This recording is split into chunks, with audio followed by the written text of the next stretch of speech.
નમસ્કાર મિત્રો, હું છું વિકે બારિયા ફ્રોમ દેવગઢ બારિયા. આજે કોઈ એવો નવો વ્લોગ નથી, પણ નાનો એવો વ્લોગ છે. જે મારી ઘરની બાજુમાં એક પાનમ નદી વહે છે. એ નદી પર અત્યારે બહુ ભરપૂર પ્રમાણમાં પાણી છે. તો ત્યાં યાયાવાર પક્ષીઓ જે બધા સ્થળાંતર થતા હોય છે એમની સિઝન પ્રમાણે.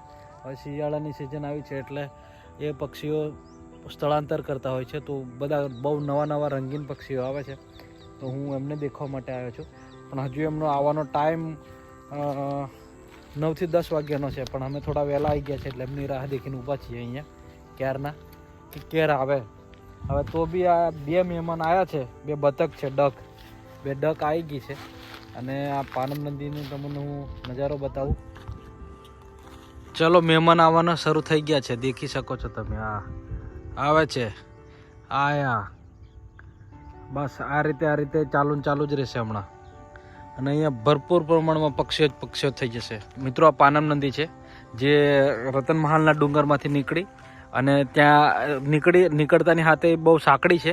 અને અહીંયા આવતા બહુ બ્રોડ થઈ જાય છે. દેખી શકો છો તમે કેટલી એની ચોડાઈ છે, બરાબર. અને અહીંયા પશ્ચિમમાં જાય મહીસાગર નદીને મળી જાય છે. મહીસાગર નદી મેં જેમ તમને પેલા વ્લોગમાં કીધેલું એમ દરિયાને મળી જાય છે, બરાબર. હવે આ નજારો તમે જોવો છો. અને આ દેખો, પક્ષીઓ બી હવે એમનો સમય થઈ ગયો છે. દેખો, આવવાના ચાલુ થઈ ગયા છે, બરાબર. પેલા પેલી બીજી 2 બતકો આવી ગઈ છે. આ બાજુ બી 2 બતકો આવી ગઈ છે. હજુ એવા પક્ષીઓ ઘણા જ આવવાના છે અહીંયા, જે આપણે એમને નિહાળીશું અને મજા લેશું, ફોટોશૂટ કરશું, વિડીયોગ્રાફી કરશું, તમને બતાવશું, મજા આવશે. તો બન્યા રહેજો વ્લોગમાં. બહુ નાનો વ્લોગ છે, વધારે વાર નહીં લગાવું, પણ મજા આવશે. મિત્રો, આ સાઈડ હજુ આવ્યા નહીં પક્ષીઓ, એટલે થોડુંક આગળ જવું પડશે. અહીંયા બી આવશે, પણ થોડા આગળ જઈએ. તારી ચંપલ નીકળી જાય લાન.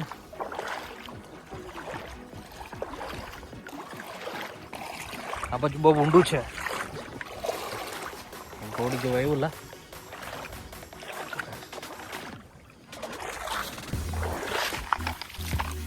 આજે દરો પડેલો છે અહીંયા અમારે. દર વખતે આટલું બધું પાણી નહોતું, પણ આ છેલ્લી લાસ્ટ ઘડીમાં મેઘરાજાએ ખતરનાક સ્ટ્રાઇકથી રમ્યા એટલે દેખો પાણી જ છે હમણાં. તો અત્યારે અહીંયા હુકું જ હોત છે ને, ફૂલ.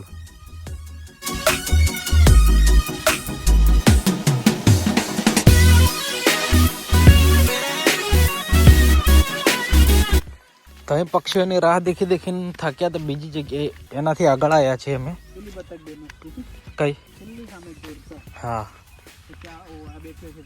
હા.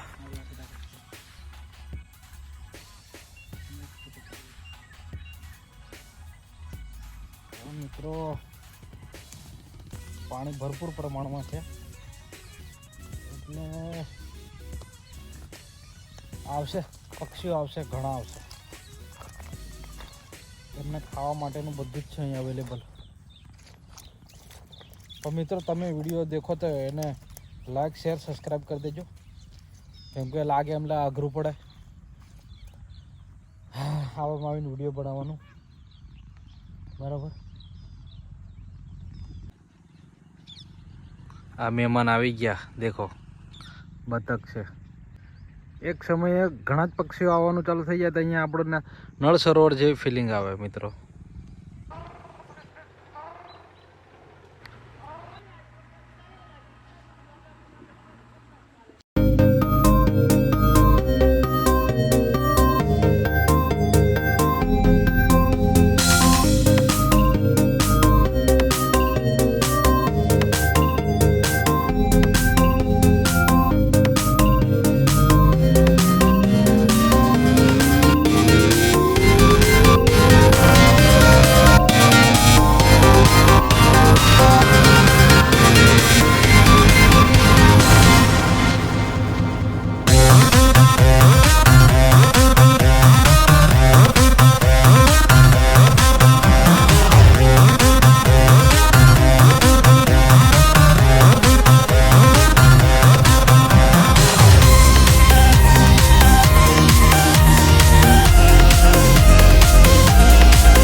મિત્રો, હું પાનમ નદીના ભૂમિગત ભાગના જે બદલાવ આવ્યો છે હું એની જ એક વાત કરી લઉં તમને.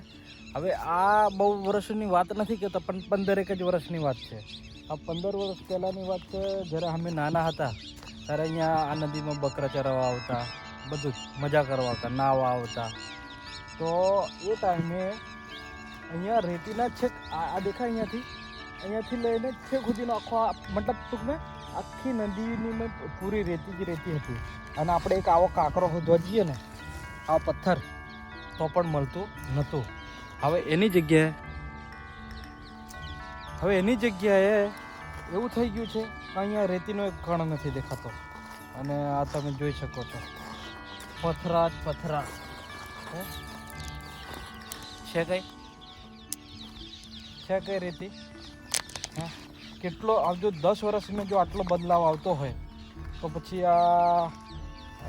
યાર મારું તો એવું માનવું છે કે આ પૃથ્વીનું બી ટકવું મુશ્કેલ છે. કેમ કે જો આ રીતે જ આપણે કરતા રહીશું તો આનો બી અંત બહુ નજીક આવી રહ્યો છે એવું લાગે છે. હવે તો અહીંયા નદી એના કારણે રેતી બધી ભરાઈ ગઈ, ખનનકર્તાઓ બધા ખોદીને લઈ ગયા. અને એના કારણે અહીંયા અમારા કૂવાના તળ બી અંદર પાણી બી નીચે જતા રહ્યા છે. કેમ કે નદી પહેલાં છેક રેતી અહીંયાથી છેક સુધી હતી, તો પાણીના તળ ઊંચા રહેતા, તો કૂવામાં પાણી બી ઊંચું રહેતું, હેન્ડપંપમાં, બોરવેલમાં બધામાં પાણી ઉપર રહેતું, તો સારામાં સારી ખેતી પિયત બી થતું. અને અમે અહીંયા ઉનાળા સિઝનનીમાં અહીંયા અમે તરબૂચોની વાડી છે, શાકભાજી, ચોળા, આ તે બટાકા, રીંગણા બધું જ કરતા, ટામેટાં. પણ અત્યારે હવે આવા પથરામાં શું થાય? હવે મહેનત કરીને મરી જઈએ તો બી નહીં થતું, બરાબર. એટલે આવી ખાસ્તા હાલત થઈ ગઈ છે.